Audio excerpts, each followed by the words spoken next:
Peut-être je vais commencer par Madame Chouiris. Monsieur Lisnard parlait de son expérience dans la ville de Cannes sur la qualité de l'air dans les écoles. Est-ce que vous pourriez peut-être nous expliquer un petit peu à Paris ce qui peut être fait pour les écoles et ce que vous tâchez de mettre en place de par vos fonctions? Alors, je fais une petite précision, hein, je ne suis plus maire adjointe à la santé puisqu'on ne peut pas être sénatrice dans la loi et dans un exécutif. Donc je l'étais effectivement jusqu'à 2023 et actuellement je suis sénatrice et simple conseillère municipale de base à Paris. Voilà, juste pour une précision. Mais en revanche, effectivement, j'étais là au moment en particulier du Covid et surtout à partir de 2014, surtout en 2017, au moment où j'ai pris mes fonctions d'adjointe à la santé, sur les questions de santé environnementale. Et comme j'étais adjointe à la santé, c'était parce qu'on parlait tout à l'heure de par quel bout on prend cette histoire-là. Est-ce qu'on le prend par la santé? Est-ce qu'on le prend par les écoles? Est-ce qu'on le prend... moi, je l'ai pris par la santé. Je pense que c'est important, y compris quand on parle des écoles, de le prendre tout par la santé, en vérité. Et que c'est aussi comme ça qu'on peut convaincre les gens. Je le dis parce que souvent...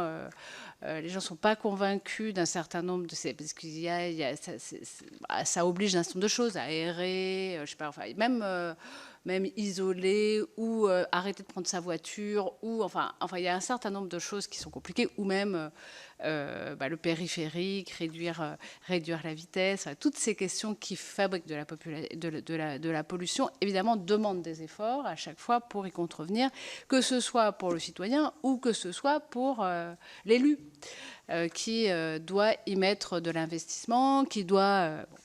La question du Covid, finalement, nous a aidés parce qu'elle a fait prendre conscience d'un certain nombre de problématiques de l'air intérieur qui existaient notamment dans les écoles. Et quand je dis notamment, c'était important parce que c'est nos enfants, c'est les enfants de tout le monde, donc tout le monde était concerné. Donc là, il y avait la double dimension. Un, la santé, tout le monde est concerné. Deux, les écoles, notre avenir, les familles, et beaucoup de gens en tout cas sont concernés. Tout le monde connaît quelqu'un dans l'école, et en plus ça posait un certain nombre de problématiques, y compris pour les enseignants, y compris pour les gens qui travaillaient, enfin voilà. Et bon, qu'est-ce qu'on a fait à Paris? Alors déjà, préalablement, on avait à Paris un plan de santé environnementale. Je le dis quand même parce qu'on avait un premier plan de santé environnementale qui préexistait, où il y avait tout un axe sur la question de la qualité de l'air, et en particulier dans les écoles. Mais je dirais qu'on y allait, mais lentement. Hein, que ce soit en termes de planification de la réalité de la pollution intérieure dans les bâtiments, de qu'est-ce qu'il fallait faire et qu'est-ce qu'il fallait mettre en place. Alors, en plus, je voudrais dire qu'évidemment, il n'y a pas que la pollution de l'air dans les écoles. Il y a aussi la pollution par le plomb, il y a beaucoup de pollution interne aux écoles qui posent des problèmes de santé publique. Donc on était dans quelque chose qui était assez phénoménal parce qu'en fait, il fallait revoir un peu l'intégralité des écoles, et il faut savoir quand même que le plomb touche quasiment toutes les écoles parisiennes. Hein. Donc je le dis vraiment en connaissance de cause, parce qu'après on a eu aussi le petit sujet de l'incendie de Notre-Dame qui nous a fait aussi de nouveau un focus sur les écoles. Aussi par une question de santé publique. Donc là, c'était le plomb, hein, c'est pas la pollution de l'air à proprement parler, parce que le plomb, ça retombe, donc c'était plutôt la pollution par le sol et l'ingestion, mais enfin quand même, on est revenu sur les questions d'école. Donc, qu'est-ce qu'on a fait? Quand il y a eu le Covid, en tout cas, il y a eu quelque chose d'important qui a été fait, qui était l'idée que déjà, il fallait changer les pratiques.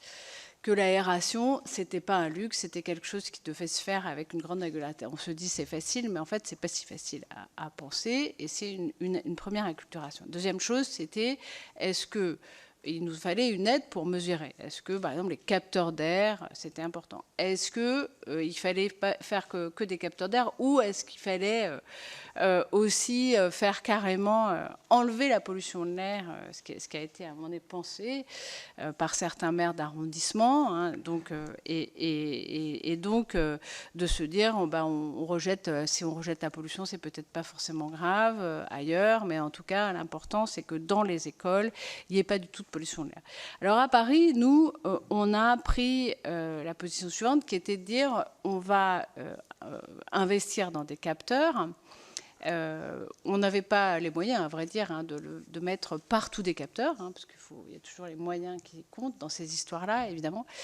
Donc, nous avons mis des capteurs dans une classe sur deux, hein, petit à petit, et avec un double objectif. Premier objectif qui était de sensibiliser les enseignants et les enfants à cette question-là. Deuxième objectif qui était de mesurer la situation.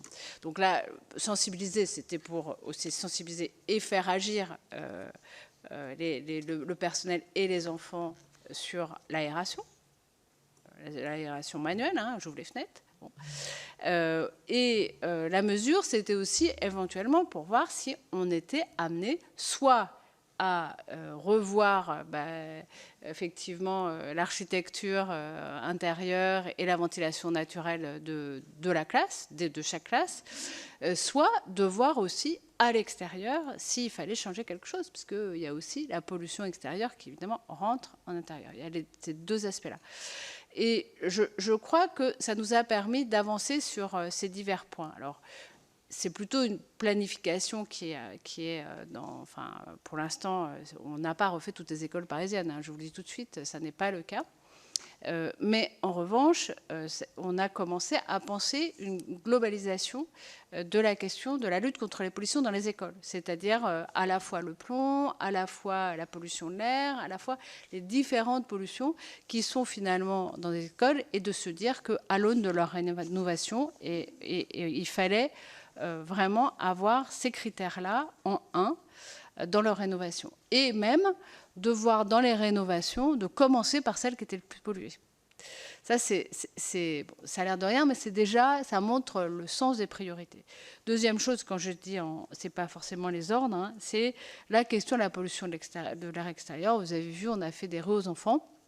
On en a fait quand même beaucoup, hein, je crois qu'on en a 224, c'est un nombre assez important de rues aux enfants, avec une baisse en particulier du NO2 très importante, qui va de 10 à 30% aux alentours des écoles, qui est quand même un phénomène important, parce qu'évidemment l'air rentre dans les écoles, hein, donc ça c'est...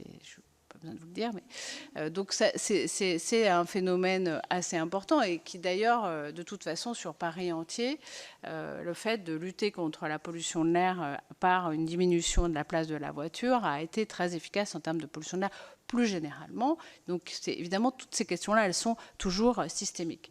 Je m'excuse, je vous prie de m'excuser, Madame Souris. Je parle trop longtemps. Il faudra que je vous demande de ne pas trop tarder à conclure pour que les 6 autres intervenants puissent s'exprimer dans les délais impartis. Je m'arrête. Je m'arrête presque. Juste, je fais une petite conclusion. On n'a pas fini cette affaire-là. Je pense que Paris a encore beaucoup à agir, qu'en particulier, il faut partir de nos capteurs pour aller plus loin. Et par exemple, se dire que vous savez qu'on a fait un PLU bioclimatique aussi. Par exemple, on ne fera plus d'écoles ni de lieux qui abritent des enfants ou qui reçoivent des enfants aux abords du périphérique, tant qu'il existe comme ça et qui pollue, bien entendu. Et or, c'est déjà le cas. Et moi, par exemple, j'ai une proposition à faire, et je trouve que c'est très important, c'est de se dire qu'il ne devrait plus y en avoir d'ores et déjà. C'est-à-dire qu'il y a encore des écoles qui sont aux abords des périphériques. On pourrait, puisqu'on a fermé des écoles à l'intérieur de Paris, on pourrait très bien les rapatrier pour qu'il n'y ait vraiment d'ores et déjà plus d'écoles vraiment qui sont collées, qui sont pratiquement en dessous du périphérique. Donc voilà, il y a des solutions qui sont quand même imaginables, j'imagine, dans toutes les villes, mais qui doivent prendre en considération et l'air intérieur, et la pollution de l'air intérieur et la pollution de l'air extérieur. Mais moi, j'ai envie de dire quand même qu'on a besoin de l'État. C'est ma dernière phrase. On a besoin de l'État, on a besoin de normes, et on a besoin surtout d'une planification et d'une aide.